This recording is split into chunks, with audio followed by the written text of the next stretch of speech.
Each Northstar location has a unique testing launch page. Results from the assessments taken on the launch page are saved to the location's admin portal with the test taker's name.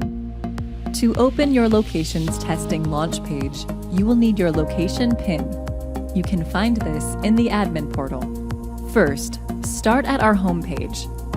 Scroll down if needed and click Take an Assessment. Enter your location PIN above the module list and click Go to open your location's launch page.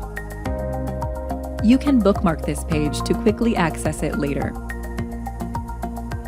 You can also find your location-specific URL in the admin portal. After opening the testing launch page, test takers can begin an unproctored assessment by typing their first and last name into the indicated fields and clicking Continue. Learners with Northstar online learning accounts can log in by clicking Log In Now. Then, test takers can select an assessment and begin.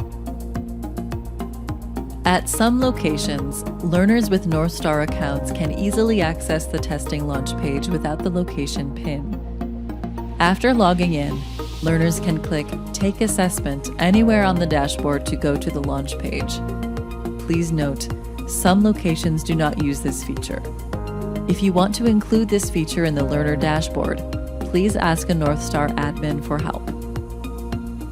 For proctored assessments, watch the video Setting Up a Proctored Assessment Using Proctor PIN, or Setting Up a Proctored Assessment by Test Taker Request.